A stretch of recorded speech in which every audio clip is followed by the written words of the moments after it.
ॐ जननीं शारदां देवीं रामकृष्णं जगद्गुरुं पादपद्मे तयोः श्रुत्वा प्रणमामि मुहुर्मुहुः।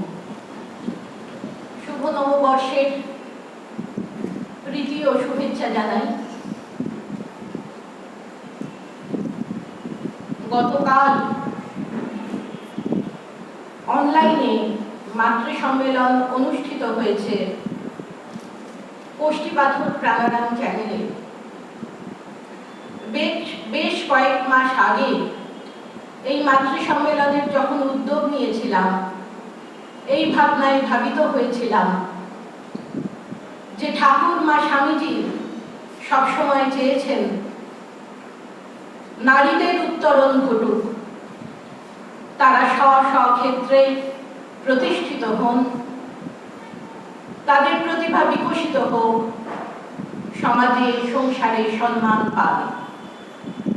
তাই ভেবেছিলাম একটি ভক্ত সম্মেলন অনুষ্ঠিত হলে ভালো হয়, যেখানে শুধু মেয়েরাই অংশগ্রহণ করবেন। শ্রী শ্রী মায়ের ইচ্ছায় এই প্রয়াস, পরিকল্পনা, পরিশ্রম সার্থক হয়েছে আপনাদের সহযোগিতায় আর শুভকামনায়। যারা দেখেননি তারা দেখবেন। ভক্ত সম্মেলন তো ভক্তদেরই জন্যে। ভক্তদের যেমন ভগবানকে প্রয়োজন, ভগবানেরও ভক্ত ছাড়া চলে না। তাই রবীন্দ্রনাথ বলেছেন, আমায় নইলে ত্রিভুবনেশ্বর, তোমার প্রেম হতো যে মিছে, তুমি তাই এসেছো নিচে। ঠাকুর মা স্বামীজি দেহ ধারণ করে এই পৃথিবীতে অবতীর্ণ হয়েছেন শুধুমাত্র আমাদের জন্যে। তারা সতীক জ্বালা সহ্য করেছেন। বিশেষভাবে প্রয়োজন তাদের স্মরণ, মনন, অনুধ্যান, অনুচিন্তনের। বিশেষ করে এই সংকটময় পরিস্থিতিতে, যখন করোনা আমাদের সারা বিশ্বকে দ্বিতীয়বারের মতো গ্রাস করার চেষ্টা করছে, তাই প্রয়োজন সমবেত প্রার্থনা। আমরা শ্রী শ্রী মায়ের কাছে প্রার্থনা জানাবো, তিনি যেন সারা বিশ্বকে বিপদমুক্ত করেন। তার সৃষ্টিকে তিনি একমাত্র রক্ষা করতে পারেন। এই প্রার্থনা জানিয়ে আমরা শুরু করব আজকের মাতৃ অনুধ্যান। শ্রী শ্রী মায়ের স্বরূপ আমাদের মতো ক্ষুদ্র বুদ্ধিতে বোঝা কখনো সম্ভব নয়। তাই আমরা দ্বারস্থ হয়েছি শ্রী শ্রী মায়ের সেবক মহারাজদের। তার দৃষ্টির আলোয়, তাদের দৃষ্টির আলোয় আজকে আমরা মাকে বোঝার চেষ্টা করব। তারা মায়ের সেবা করেছেন, তার সান্নিধ্য লাভ করেছেন, বিভিন্ন দৃষ্টিভঙ্গি দিয়ে তাকে উপলব্ধি করার সুযোগ পেয়েছেন। তাদের চোখের আলোয় আমরা উপলব্ধি করার চেষ্টা করব শ্রী শ্রী মায়ের মাধুর্য লীলা। মা বলতেন, কলকাতায় শরৎ না থাকলে আমার যাওয়া হবে না, আমার ঝক্কি কে পোয়াবে। যখন কলকাতায় আসতেন তখনও যদি শরৎ মহারাজ বলতেন কোনো কাজে তিনি বাইরে যাবেন, মা বলতেন, আমি আগে জয়রামবাটি চলে যাই, তারপর তুমি যেও। এই নির্ভরতার কথা শরৎ মহারাজ জানতেন, কিন্তু কখনোই তিনি তার ইচ্ছাকে শ্রী শ্রী মায়ের ইচ্ছার উপর চাপিয়ে দেননি। চন্দ্রমোহন দত্ত, তিনি বাংলাদেশের মানুষ, কলকাতায় এসেছিলেন, কাজের খোঁজ করছিলেন, মায়ের বাড়িতে কাজ পেলেন। প্রথমে বাজার করতেন, তারপর উদ্বোধনে বই প্যাকিং করতেন। একদিন শুদ্ধানন্দ সূর্যানন্দ মহারাজ তাকে বলেছিলেন, চন্দ্র, শ্রী শ্রী মা তো তোমায় এত স্নেহ করেন, তুমি মায়ের কাছে কিছু চাও না কেন? চন্দ্রবাবু বলেছিলেন, চাই তো, প্রতিদিন মিষ্টি প্রসাদ চাই, মা তাই দেন। শুদ্ধানন্দ মহারাজ বলেছিলেন, মা তো স্বয়ং ব্রহ্মময়ী, তার কাছে মুক্তি চাইতে হয়, ব্রহ্মজ্ঞান চাইতে হয়। শুনে চন্দ্রবাবু বলেছিলেন, এই কথা আমি এখনই চেয়ে আসছি।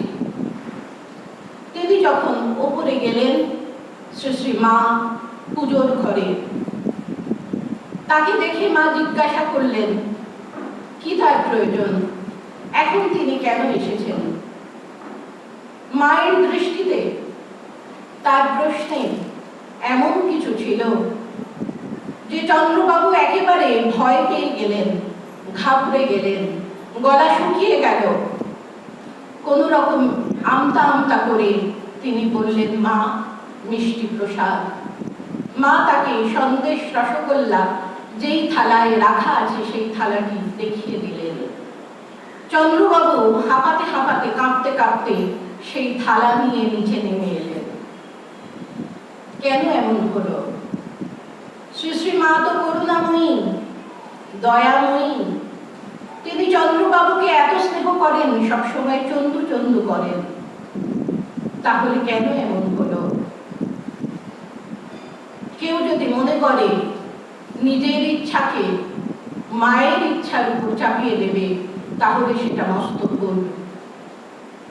মা চাইলে তার সন্তানকে মুক্তি, ব্রহ্মজ্ঞান, তার উপরেও যদি কিছু থাকে, তার বেশিও যদি কিছু থাকে, দিতে পারেন। কিন্তু সবসময় মনে রাখতে হবে, এই পৃথিবীটি চলছে ইচ্ছাময়ীর ইচ্ছায়। শরৎ মহারাজ মায়ের সেবা করেছেন মাতৃপূজার মতো করে। শুধু মায়ের সেবা করেননি তিনি, তার সঙ্গে মায়ের আত্মীয়দের সেবা এবং ভক্ত সেবা। শ্রী শ্রী মা তার লীলা সম্বরণের আগে শরৎ মহারাজকে বলেছিলেন, তাদের ভক্তদের দেখিয়ে, তোমার কাছে এদের রেখে গেলাম। তাই শরৎ মহারাজ প্রতিদিন সংসারী মানুষের সংসারের নানা সমস্যার কথা মন দিয়ে শুনতেন। কেউ বলতো, আমার ছেলের চাকরি নেই, তার চাকরির ব্যবস্থা করা। কেউ বলতো, আমার মাথা গোজার ঠাঁই নেই, তার মাথা গোজার কোনো জায়গার বন্দোবস্ত করা। কোনো বৃদ্ধা যার কাছে চুড়ি তাকে দিয়ে গেছেন, মহারাজ সেটি যত্ন করে রাখতেন। কোনো একাকী বিধবা তার গচ্ছিত 400 টাকা মহারাজকে দিয়েছেন, প্রতি মাসে সেটি ব্যাংকে পাঠিয়ে মহারাজ তার সুদ তাকে দিতেন। যারা দূরে থাকতেন, আসতে পারতেন না, তারাও চিঠি লিখে মহারাজকে তাদের সমস্যার কথা জানাতেন। মহারাজ লিখতেন, তোমাদের কথা আমি শ্রী শ্রী ঠাকুর ও শ্রী শ্রী মাকে নিবেদন করেছি, তোমরা শান্তি পাবে। অনেকে ঠাট্টার ছলে বলতেন, উদ্বোধনে পাগলের আড্ডা। কারণ শরৎ মহারাজ কিছু অপ্রকৃতস্থ মানুষকে উদ্বোধনে থাকার ব্যবস্থা করেছিলেন। কিছু ভক্ত বলতেন, মহারাজ, এদের আপনি কেন প্রশ্রয় দেন? মহারাজ বলতেন, আমি না দেখলে কে এদের দেখবে? এরা কোথায় যাবে? অহেতু নানো দয়সে সদোষান। শ্রী শ্রী মা সম্বন্ধে আমরা এটি বলে থাকি, অহেতুকি কৃপা তার। শরৎ মহারাজ শ্রী শ্রী মায়ের প্রতিনিধি, তারও ছিল এইরকম অহেতুকি ভালোবাসা। তার ভালোবাসা সকলের উপর বর্ষিত হতো। যেসব শিক্ষিত মানুষেরা ঠাট্টার ছলে বলতেন, উদ্বোধন তো পাগলের আড্ডা, তারাও ভেবে স্তম্ভিত হতেন, এই পাগলদের যিনি পালন কর্তা, তিনি কখনো সাধারণ হতে পারেন না, সবাই বিষ পান করতে পারেন না। শিব পেরেছিলেন, তাই তিনি নীলকণ্ঠ। শ্রী শ্রী মা শিবা বা শঙ্করী, তাই তিনি সবাইকে দীক্ষা দিয়েছেন, সবার পাপ নিজের শরীরে ধারণ করেছেন। একদিন শরৎ মহারাজ বলেছিলেন, আমার গণেশের ভাব ভালো লাগে। ঠাকুর শুনে বলেছিলেন, না, তোর গণেশের ভাব নয়, তোর ভৈরবের ভাব, তোর মধ্যে শিব আছেন। একদিন শরৎ মহারাজ সকালে দপ্তর খুলে বসেছেন, তখন তিনি লীলা প্রসঙ্গ লিখছেন। এক ভক্ত এসে তাকে সাষ্টাঙ্গী প্রণাম করলেন। শরৎ মহারাজ কৌতুক করে বলেছিলেন, এত বড় প্রণামের মানে কি? ভক্তটি বলেছিলেন, মহারাজ, আপনাকে প্রণাম করব না তো কাকে প্রণাম করব? শরৎ মহারাজ বলেছিলেন, তুমি যার কৃপা পেয়েছ, আমি তারই মুখ পানে চেয়ে বসে আছি। তিনি ইচ্ছা করলে এখনই আমার আসনে তোমাকে বসিয়ে দিতে পারেন। তিনি মনে করতেন তিনি যা অর্জন করেছেন তা তার যোগ্যতায় নয়। এমনই নিরভিমানী তিনি ছিলেন। তিনি মনে প্রাণে বিশ্বাস করতেন সেটি সম্ভব হয়েছে মায়ের ইচ্ছায়, শ্রী শ্রী মায়ের কৃপায়। একদিন এক ভক্ত এসে বলেন তিনি মাতৃদর্শনে এসেছেন, মাকে দর্শন করবেন, প্রণাম করবেন। শরৎ মহারাজ বলেন, এখন প্রণাম হবে না, মা ক্লান্ত বিশ্রাম করছেন। ভক্তটি রেগে গিয়ে বলেন, মা কি আপনার একা? সে মহারাজকে ঠেলে দিয়ে উপরে উঠে মাকে দর্শন করে, প্রণাম করে। তারপর তার মনে অপরাধ বোধ জাগে। তখন সে এসে মহারাজের কাছে ক্ষমা প্রার্থনা করে। মহারাজ বলেছিলেন, এমন আগ্রহ না থাকলে কি ঈশ্বর দর্শন হয়? কোনো অহংকার নেই, অভিমান নেই, তিরস্কার নেই। বলছেন, এমন উৎসাহ, ব্যগ্রতা না থাকলে কি ঈশ্বরের দর্শন পাওয়া সম্ভব হয়? এই ঘটনাটি মনে করিয়ে দেয় শ্রী চৈতন্যদেবের জীবনের একটি ঘটনা। শ্রী চৈতন্যদেব পুরী ক্ষেত্রে গেছেন। জগন্নাথ মন্দিরে ঢুকে জগন্নাথ দেবকে দর্শন করে তিনি সমাধিস্থ। একটি গ্রাম্য মহিলা, সেও জগন্নাথ দেবকে দর্শন করতে এসেছে। সে চৈতন্যদেবের কাঁধে একটি পা দিয়ে এবং থামের উপর একটি পা দিয়ে জগন্নাথ দেবকে দর্শন করছে এবং খুব উল্লাস প্রকাশ করছে। এক ভক্ত দেখতে পেয়ে তাকে নামিয়ে আনলেন। মেয়েটি নিজের ভুল বুঝতে পেরে ভীষণই লজ্জা পেয়েছিল এবং বারবার সে চৈতন্যদেবের কাছে ক্ষমা প্রার্থনা করছে। তখন চৈতন্যদেব বলেছিলেন, জগন্নাথ দর্শনে তোমার এই আরতি কেন আমার হয় না? দেখুন, ভগবৎ প্রেমে দূরীভূত হলো স্ত্রী পুত্রের, এই স্ত্রী পুরুষের সমস্ত ভেদাভেদ। যখন ভগবৎ প্রেমে মানুষ মেতে ওঠে, তখন স্ত্রী পুরুষের ভেদাভেদ, জাতি বর্ণ ধর্মের ভেদাভেদ কিছুই থাকে না। একবার রাজা মহারাজ, শরৎ মহারাজ, হরি মহারাজ গিয়েছেন পুরীতে। তখন উড়িষ্যায় খুব দুর্ভিক্ষ, চারিদিকে হাহাকার, অন্নাভাব। তিনি শ্রী শ্রী মাকে চিঠি লিখেছিলেন শরৎ মহারাজ যে উড়িষ্যাবাসীর এমন কষ্ট, আপনি কৃপা করুন মা, আপনি রক্ষা করুন। সেই চিঠি যখন শ্রী শ্রী মাকে পড়ে শোনানো হয়, তখন মা শরৎ মহারাজের প্রশংসা করে বলেছিলেন, শরতের দিল দেখেছ? নরেনের পরেই শরতের দিল। ব্রহ্মজ্ঞ পুরুষ অনেক আছেন, কিন্তু এত বড় প্রাণ কোথাও পাবে না। পরের দুঃখে প্রাণ কাদা। সকলকে অন্নদান করছেন, সকলকে পালন করছেন। একবার গোয়ালপাড়ায় মা অসুস্থ হয়ে পড়েছিলেন। শরৎ মহারাজ, কিশোরী মহারাজ আর ভূমানন্দ মহারাজ আর ডাক্তার কাঞ্জিলাল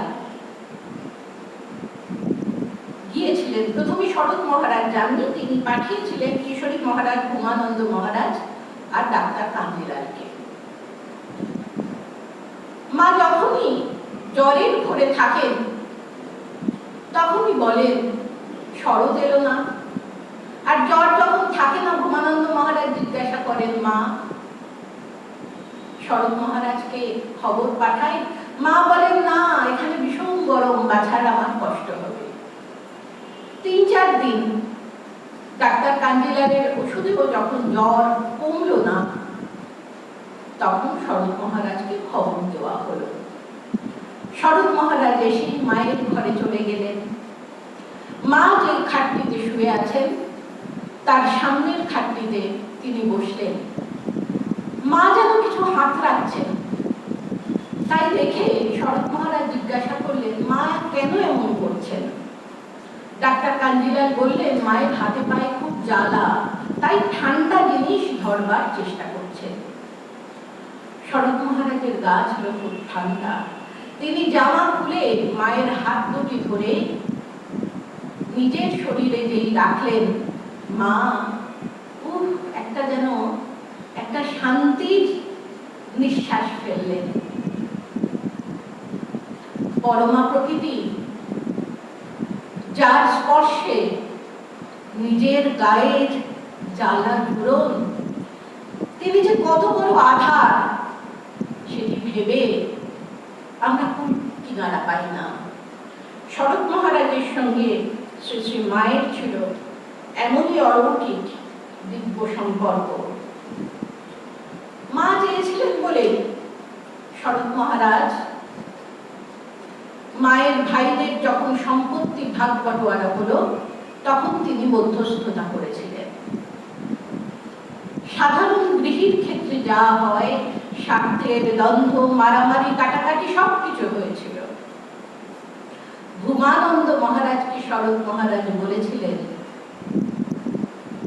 দেখো মায়ের ভাইরা কি না করছে, অথচ মাকে দেখো অবিচলিত, তার মন যেন এসব কিছুর ঊর্ধ্বে। শরৎ মহারাজ সম্পর্কেও প্রত্যক্ষদর্শীরা একই কথা বলতেন, শুধু তিনি বিচলিত হতেন যখন মা অসুস্থ হতেন।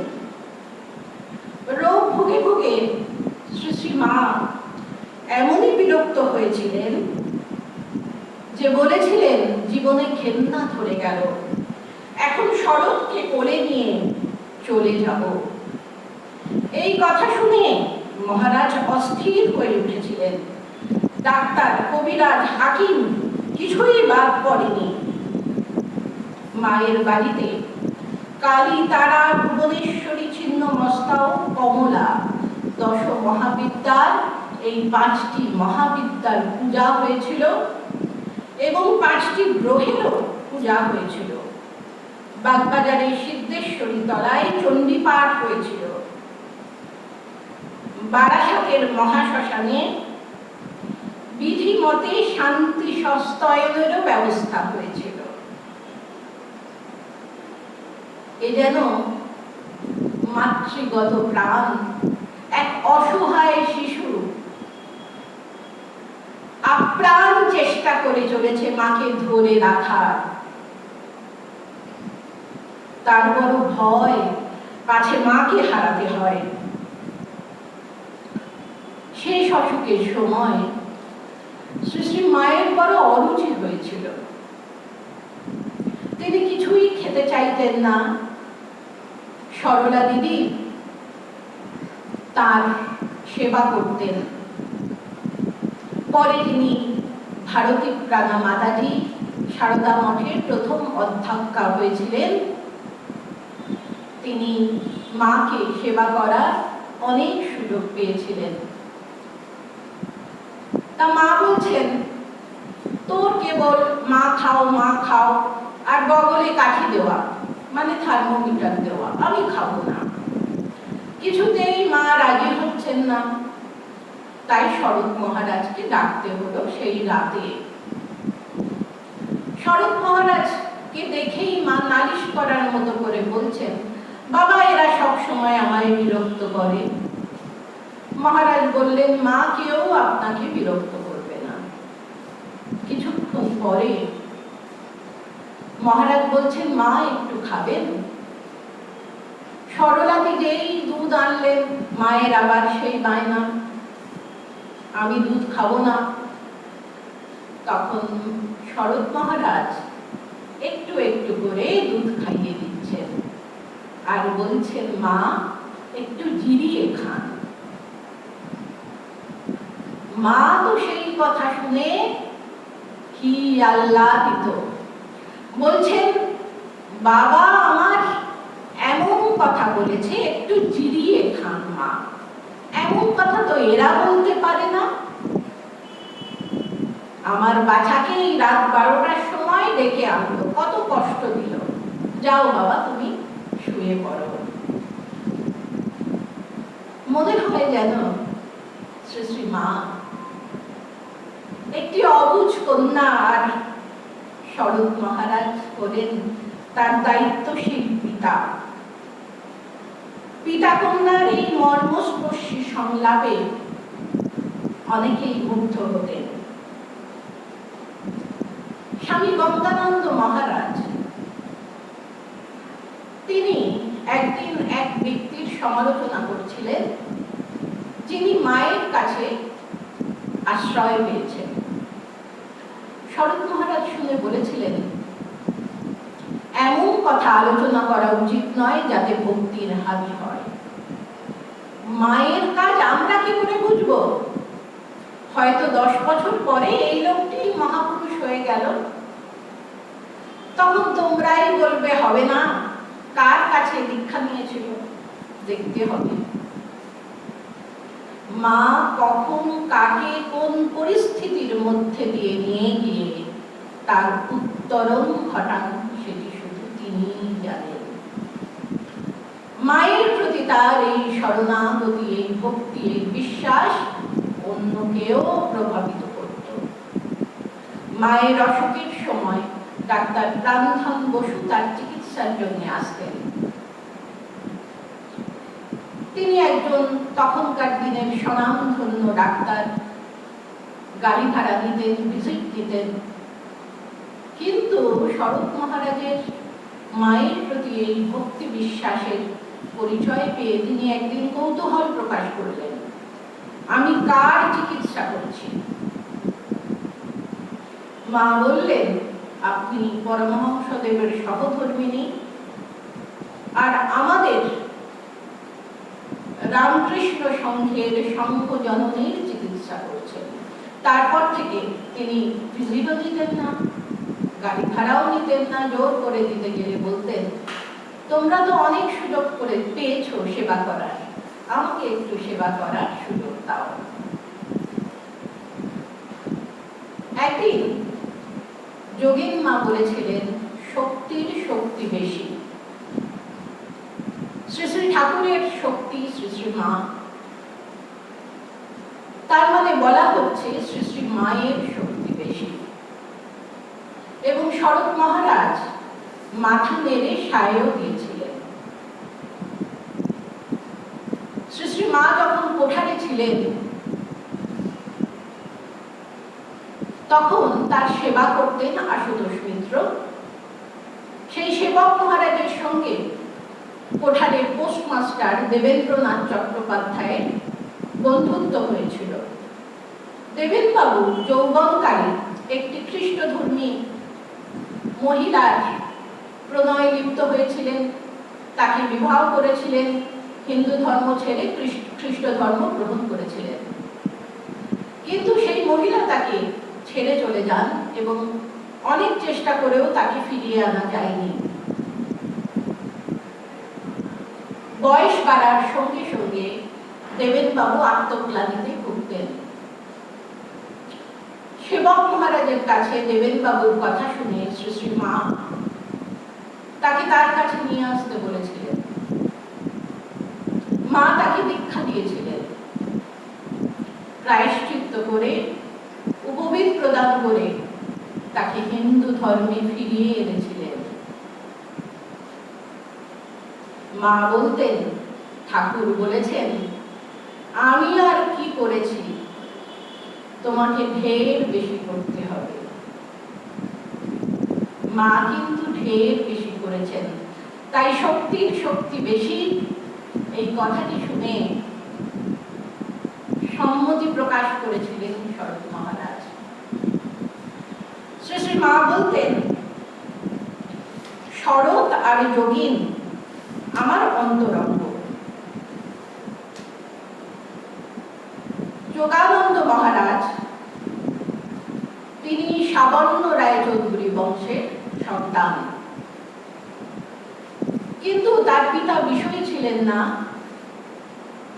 তাই তারা বিত্তশালী ছিলেন না। কাজকর্মের ব্যবস্থার জন্য কানপুরে গিয়েছিলেন মেসমশাইয়ের কাছে, কিন্তু যোগীন মহারাজ কোনোদিনই তার কাম কাঞ্চনে আসক্তি ছিল না। কানপুরে গিয়ে তার জীবন আরো অন্তর্মুখী হলো, গম্ভীর হয়ে থাকতেন, অন্যমনস্ক থাকতেন। তাই দেখে তার মেসমশাই তার মা বাবাকে চিঠিতে লিখলেন, সংসারী করো, না হলে পরে বিপদ আছে। তার বাড়ি থেকে পত্র এলো যে এক্ষুনি তুমি ফিরে এসো, বাড়িতে অসুখ। তিনি ফিরে গিয়ে দেখলেন বাড়িতে কেউ অসুস্থ নয়, তার বিবাহের ব্যবস্থা হয়েছে। তিনি একেবারেই সম্মতি জানালেন না, কিন্তু তার মা খুব কাঁদতে লাগলেন, বললেন, তোমার জন্য না হোক, আমার জন্য তুমি বিয়ে করো, না হলে তোমার বাবার মাথা হেট হয়ে যাবে। মায়ের এই ক্রন্দনের কাছে, এই কান্নার কাছে তিনি হার মানলেন, তিনি বিবাহ করলেন। কিন্তু তার মনে একটি অপরাধ বোধ কাজ করত। ভাবতেন, আমি ঠাকুরের কাছে কি করে যাব, তিনি কাম কাঞ্চন ত্যাগী আর আমি বিবাহ করেছি। কানপুরে যাবার আগে তিনি শ্রী শ্রী ঠাকুরকে দর্শন করেছিলেন। তার বাড়ি ছিল দক্ষিণেশ্বরের কাছে আড়িয়াদহে। বারবার তিনি দক্ষিণেশ্বরের কালীবাড়িতে গেছেন। একদিন তিনি কালীবাড়ির বাগানে একটি সুন্দর ফুল দেখে মালি স্থানীয় এক ব্যক্তিকে ফুলটি তুলে আনতে বলেছিলেন। সেই মালি স্থানীয় ব্যক্তিটিও ফুল তুলে এনেছিলেন, কিন্তু পরে তিনি দেখেছিলেন যে তিনি যাকে মালি ভেবেছেন তিনি পরমহংস। তিনি ঠাকুর তখন ছোট খাটটিতে বসে ঈশ্বরীয় প্রসঙ্গ আলোচনা করছেন। কেশবচন্দ্র সেন ঠাকুরের সঙ্গে সাক্ষাৎ করে, ঠাকুরের সঙ্গে দর্শন করে মুগ্ধ হয়ে তার সম্পর্কে ছাপিয়ে দিয়েছিলেন পত্রপত্রিকায়। তাই শিক্ষিত যুবকরা সেটি পড়ে জানতে পেরেছিলেন পরমহংসদেবের সম্পর্কে। কেউ বলতো পরমহংস, কেউ বলতো পাগলা বাবুন। যোগীন মহারাজ ভাবলেন, পাগলা বাবুন কি করে হবেন? তাহলে এত মানুষ মুগ্ধ হয়ে তার কথা শুনছেন। কিন্তু তিনি লজ্জা পেলেন, ভিতরে ঢুকতে তার সাহস হলো না। কিন্তু ঠাকুর তো অন্তর্যামী, তিনি বললেন বাইরে যারা আছে তাদের ভিতরে নিয়ে এসো। বাইরে শুধু তিনিই ছিলেন। ঠাকুর তাকে কাছে টেনে নিলেন, বললেন তুমি সাবর্ণ রায়চৌধুরী বংশের সন্তান, আমি কতবার তোমাদের বাড়িতে গেছি ইত্যাদি। বিবাহ করার পর যোগীন মহারাজের খুব অপরাধ বোধ জেগেছিল। ঠাকুর বারবার তাকে ডেকে পাঠাচ্ছিলেন, কিন্তু তিনি যাচ্ছিলেন না। তখন ঠাকুর বললেন যে ওকে গিয়ে বলো খাজাঞ্চির কাছ থেকে কিছু পয়সা নিয়েছিল, সেটা তো ফেরত দিতে আসবে। শুনে তার খুব খারাপ লাগলো। খাজাঞ্চির কাছ থেকে মাত্র 4 আনা 8 আনা তিনি নিয়েছিলেন। তিনি তো চোর নন, এত খারাপ নন, তিনি তো সেটা দেবেন। ঠাকুর এইভাবে তাকে বললেন। সঙ্গে সঙ্গে তিনি কালীবাড়িতে গেলেন এবং ঠাকুরকে তিনি অন্য রূপে পেলেন। ঠাকুর বললেন ঈশ্বরের আশীর্বাদ থাকলে লাখ বিয়েতেও কিছু হবে না। ক্রমে দক্ষিণেশ্বর ঠাকুরের কাছে তিনি যাতায়াত শুরু করলেন। একদিন তার মা বললেন বিয়ে তো করেছো, এবার কাজকর্মের ব্যবস্থা করো। যোগীন মহারাজ বললেন আমি তো বিয়ে করতে চাইনি, তোমরা জোর করে দিয়েছো। সেই শুনে তার গর্ভধারিণী বললেন নিজের ইচ্ছা না থাকলে কি জোর করে বিয়ে দেওয়া যায়? ব্যাস, সংসার তার কাছে বিষের মতো হয়ে গেল। ঠাকুরের কাছে যেতেন, রাত্রিবাস করতেন। একদিন রাত্রে তিনি দেখছেন পরমহংসদেব তার ঘরে নেই। কোথায় তিনি? আশেপাশেও নেই। নহবতখানার দিকে যাচ্ছেন, তখন চটাস চটাস করে জুতোর আওয়াজ হলো। ঠাকুর পঞ্চবটির দিক থেকে আসছেন। তাকে এভাবে দেখে বলছেন তুই এখানে? তারপর হেসে বলছেন বেশ বেশ, সাধুকে দিনে দেখবি রাতে দেখবি তবে বিশ্বাস করবি। সেই দিন চন্দ্রালোকে যোগীন মহারাজ শ্রী শ্রী মাকে দেখেছিলেন সমাধিস্থ। তার মনে হয়েছিল শ্রী শ্রী মা কোন সাধারণ মানবী নন। সেই দিনই তিনি আত্মনিবেদন করেছিলেন মায়ের চরণে। মা বলতেন যোগেন আর শরৎ আমার অন্তরঙ্গ, যোগেনের মতো আমায় কেউ ভালোবাসত না, আমার ভার সবাই নিতে পারে না, পারত যোগেন আর পারে শরৎ। কখনো বলতেন ছেলে যোগেন হতে আমার দীক্ষা দেওয়া শুরু।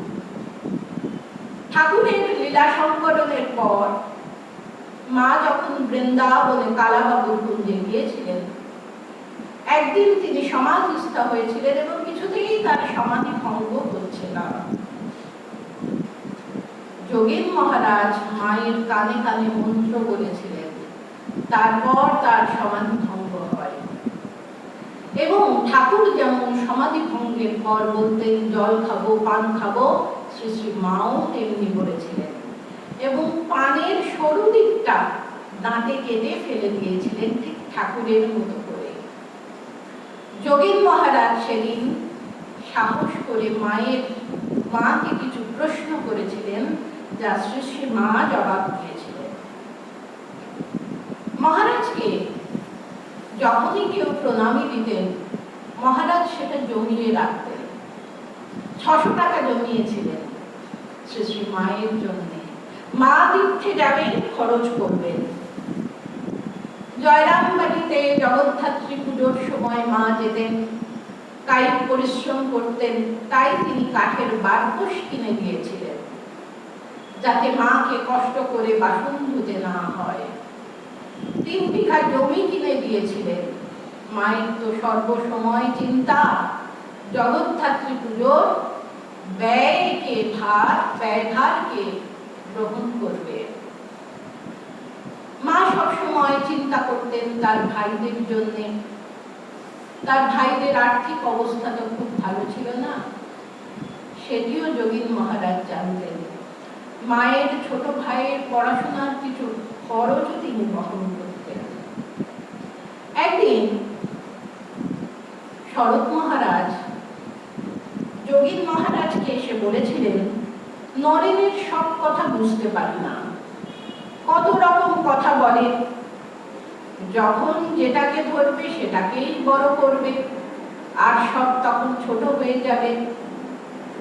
তখন যোগীন মহারাজ বলেছিলেন, শরৎ, তুমি মাকে ধরো, মা যা বলবেন সেটাই ঠিক।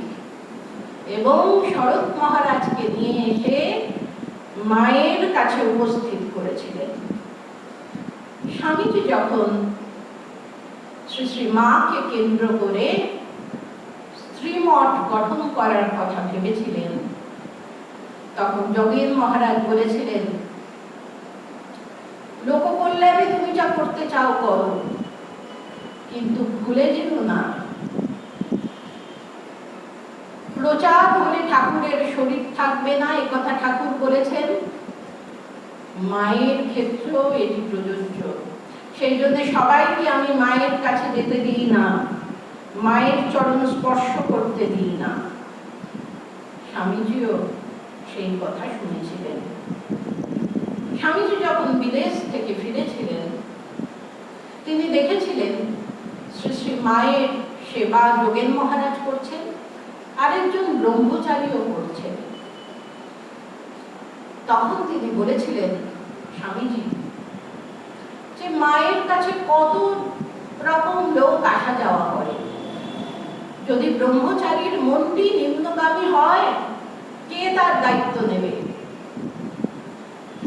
শুনে যোগেন মহারাজ বলেছিলেন, আমি। মায়ের সেবা করতে করতে তার এমনই আত্মপ্রত্যয় হয়েছিল। 38 বছর মাত্র স্থূল শরীরে ছিলেন, তার মধ্যে 12 বছর তিনি শ্রী শ্রী মায়ের সেবা করেছিলেন। তার শেষ অসুখের সময় মা সেবক মহারাজকে বলছেন, আমার যোগেনের কি হবে গো?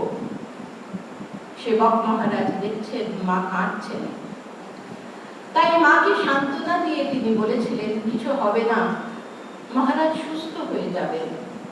তখন শ্রী শ্রী মা বলেছিলেন, আমি যে দেখলাম ঠাকুর তাকে নিতে এসেছেন,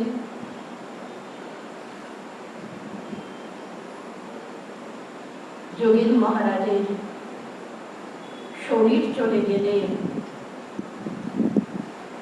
সন্তান বিরহে আকুল শ্রী শ্রী মায়ের আর্তচিৎকারে সকলের হৃদয় বিদীর্ণ হয়েছিল।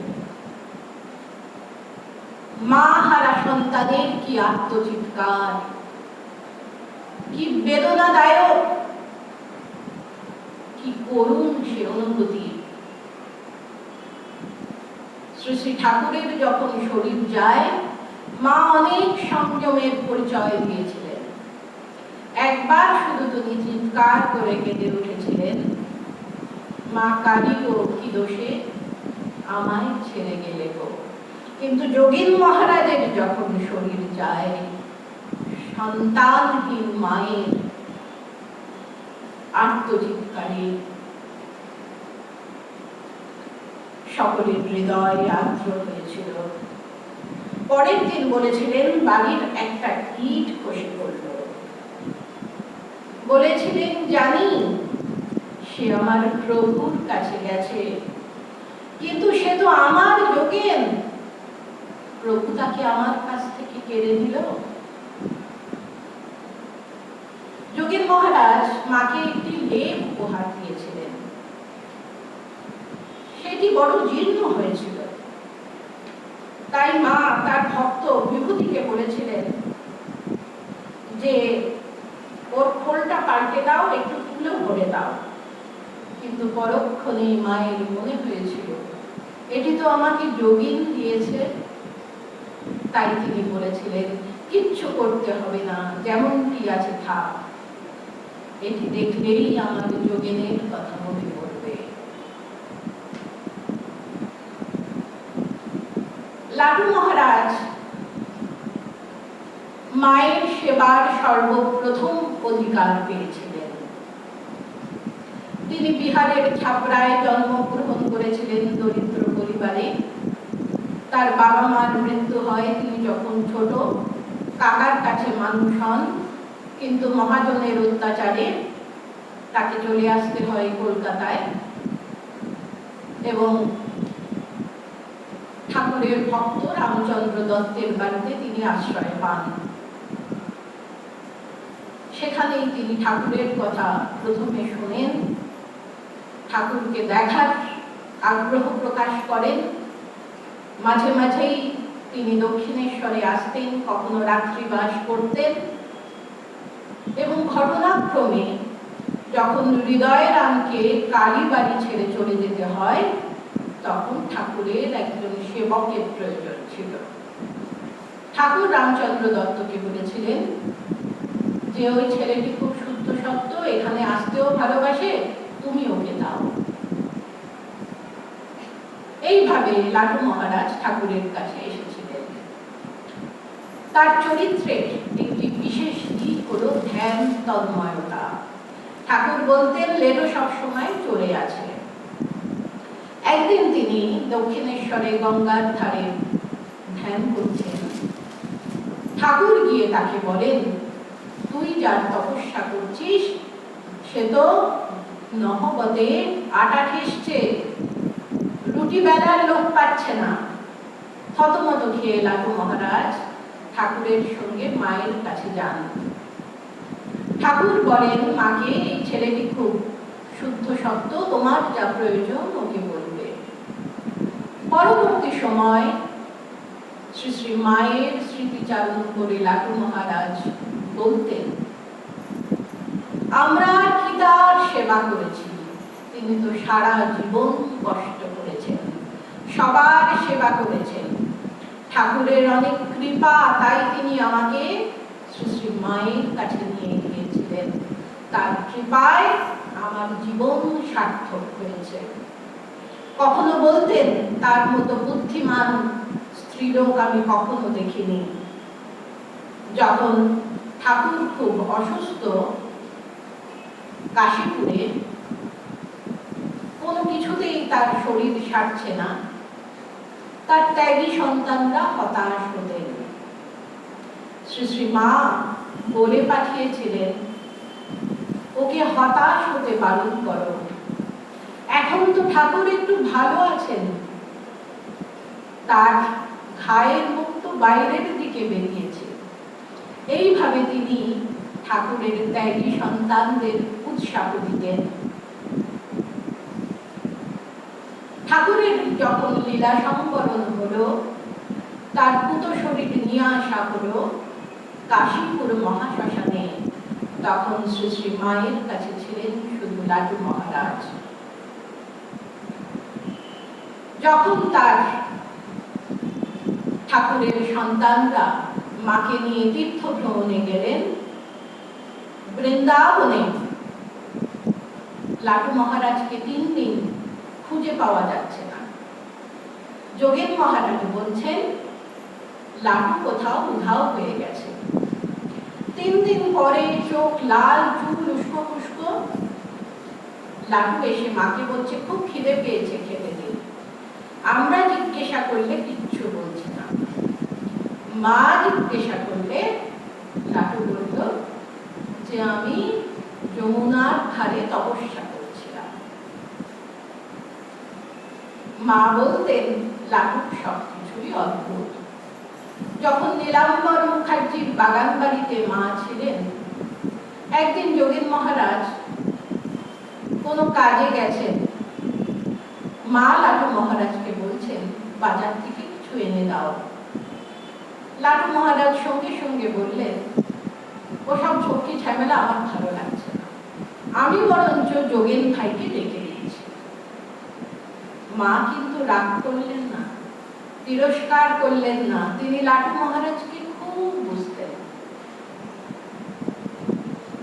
তিনি বললেন ঠিক আছে বাবা, তাই করো। একবার গিরিশবাবুর বাড়িতে দুর্গাপুজোর সময় শ্রী শ্রী মা আমন্ত্রিত হয়ে এসেছেন, বলরাম মন্দিরে তিনি থাকবেন। লাটু মহারাজও তখন বলরাম মন্দিরে। শ্রী শ্রী মা এসে লাটু মহারাজের সঙ্গে দেখা করে বলছেন, বাবা লাটু তুমি কেমন আছো? অমনি লাটু মহারাজ রেগে গেলেন। তিনি বিহারি, হিন্দি, বাংলা সব মিশিয়ে একটা সুন্দর মিষ্টি ভাবে কথা বলতেন। তিনি রেগে গিয়ে বলছেন, তুমি না ভদ্র ঘরের স্ত্রীলোক, তুমি কেন সদর ঘরে এসেছো? যাও ভিতরে চলে যাও। তারপরই তার ভাবের পরিবর্তন হলো। একেবারে গদগদ স্বরে বলছেন, আমি তো তোমার গোলাম আছি, তুমি তো আমাকে ডেকে পাঠালেই পারতে। মা যতদিন ছিলেন বলরাম মন্দিরে একবারও লাটু মহারাজ গিয়ে মাকে দর্শন করেননি, প্রণাম করেননি। যখন মা জয়রামবাটি চলে যাচ্ছেন, সিঁড়ি দিয়ে নামছেন, লাটু মহারাজ কেবল পায়চারি করছেন আর বলছেন, সাধুর কে বাপ কে মা, সাধুনীর মায়া। মা এসে বললেন, বাবা লাটু, তোমায় আমাকে মানতে হবে না বাবা। সেই শুনে লাটু মহারাজ একেবারে ফুপিয়ে কেঁদে উঠলেন। এতক্ষণ তিনি ভাব চেপে রেখেছিলেন, জননীর সেই স্নেহ মাখা কণ্ঠে আর নিজেকে ধরে রাখতে পারলেন না। এ যেন মা সন্তানের এক দিব্য লীলা। লাটু মহারাজও কাঁদছেন, মাও কাঁদছেন। মা আবার লাটু মহারাজের চোখের জল মুছিয়ে দিচ্ছেন। লাটু মহারাজ বলছেন, তুমি বাপের ঘরে যাচ্ছ, তুমি কাঁদছো কেন? কিছুদিন পরেই শরৎ গিয়ে তোমাকে নিয়ে আসবে। অনেক ভক্ত মহারাজকে জিজ্ঞাসা করতেন, আপনি কেন মাকে দর্শন করতে আসতেন না? একদিন লাটু মহারাজ খুব ক্ষেপে গেলেন, বললেন, খালি তোমাদের মা ঠাকুরন মা ঠাকুরন। মা ঠাকুরন কি বোঝা এতই সহজ? তাকে বুঝতে গেলে তপস্যা করতে হয়। বাগবাজারে যখন মা ছিলেন, লাটু মহারাজকে থাকতে বলা হয়েছিল, তিনি রাজি হননি। কেউ জিজ্ঞাসা করলে তিনি বলতেন, মা কি শুধু বাগবাজারে আছেন? তিনি সর্বভূতে আছেন। কখনো বলতেন, আমাকে সবাই বলে, মাকে তুমি চিঠি দাও না কেন? আরে ভূত ভবিষ্যৎ সবকিছু যার জানা, তাকে আর আমি কি চিঠিতে লিখব? একবার মা কাশীর লক্ষ্মী নিবাসে লাটু মহারাজ ফুল বেলপাতা নিয়ে বিশ্বনাথ মন্দিরে দর্শন করবেন, পুজো করবেন, এই ভেবে ভক্ত সঙ্গে তিনি বের হয়েছেন। পথে হঠাৎ তিনি তার সিদ্ধান্ত পাল্টালেন, সোজা চলে এলেন লক্ষ্মী নিবাসে। মায়ের চরণ বন্দনা করছেন, হাউ হাউ করে কাঁদছেন। একবার ঠাকুরের কড়াইতে লাটু মহারাজ ছোলা সেদ্ধ করেছিলেন, তারপর সেটি ধুতে ভুলে গিয়েছিলেন বরানগর মঠে। রামকৃষ্ণানন্দজি যখন ঠাকুরের জন্য মোহনভোগ রান্না করবেন, তখন অপরিচ্ছন্ন কড়াই দেখে ভীষণ রেগে গিয়েছিলেন। ঠাকুরের সেবার ব্যাপারে এতটুকু ত্রুটি তিনি কখনো মেনে নিতেন না। তিরস্কার করলেন লাটু মহারাজকে। লাটু মহারাজ তখন বলেছিলেন, আমি মাকে পত্র দিবে, আমার বাবা মা আর তোমার বাবা মা কি আলাদা আছে? এ যেন দুটো ছোট্ট শিশু নিজেদের মধ্যে ঝগড়া করছে আর বলছে, আমার মাকে বলে দেব, আমার মাকে বলে দেব। এমন শরণাগতি যেন আমাদেরও হয় শ্রী শ্রী মায়ের চরণে, এ আমাদের বিনম্র প্রার্থনা। যোগেন মহারাজ যখন খুব অসুস্থ ছিলেন, মা তার স্ত্রীকে ডেকে পাঠাবেন বলেছিলেন সেবার জন্য। তার তো মায়ের মন, তিনি তো বলবেনই, কিন্তু যোগেন মহারাজ একেবারেই রাজি হননি। তিনি লাটু মহারাজকে বলেছিলেন, লোকে কি বলবে? এরা বলে সর্বত্যাগী সন্ন্যাসী, আর অসুখ করলে পরিবারের সেবা নেয়। তখন লাটু মহারাজ বলেছিলেন, লোকের কথা তোমাকে শুনতে হবে না, কেউ লোকের কথা বিশ্বাস করবে না। শ্রী শ্রী মা যা বলছেন তুমি তাই করো। মা কোঠারে ৬৬ দিন ছিলেন। কোঠারে ঢোকার মুখে একটা ছোট্ট প্যাসেজ মতো আছে, যেটাকে মাদার্স পার্লার বা মায়ের বৈঠকখানা বলা হয়।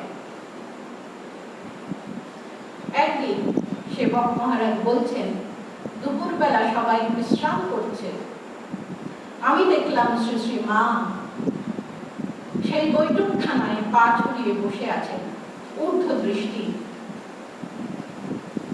যেন জগতের কোনো কিছুর সঙ্গে তার সম্পর্ক নেই। আর বলছেন, শিব শক্তি একত্রে, যেখানেই শিব সেখানেই শক্তি, এর কি শেষ নেই, এর কি বিস্তার নেই। ঠাকুর জীবকে সৃষ্টি করেছেন, জীবের কষ্ট মানে ঠাকুরের কষ্ট। জীব কি পারে এত তপস্যা করতে? তাই তো ঠাকুরের এত তপস্যা।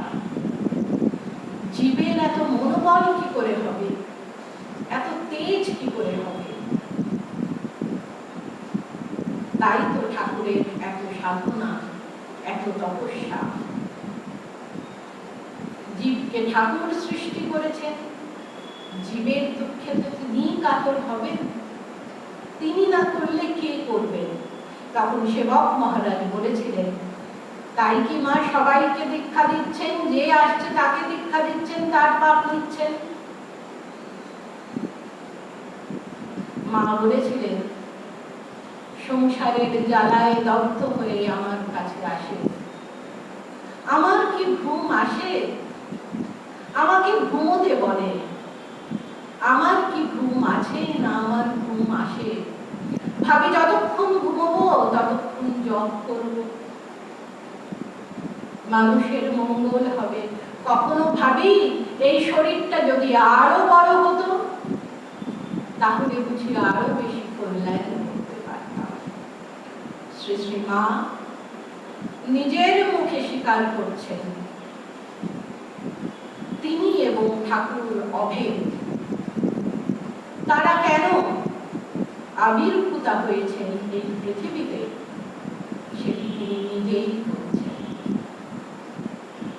জগৎ জননীর উদ্দেশ্যে আমাদের বিনম্র প্রণাম। নতুন বছর আমরা শুরু করেছি, তার কৃপায় যেন আমরা সুস্থ থাকি, আনন্দে থাকি, ভালো থাকি। জয় মা।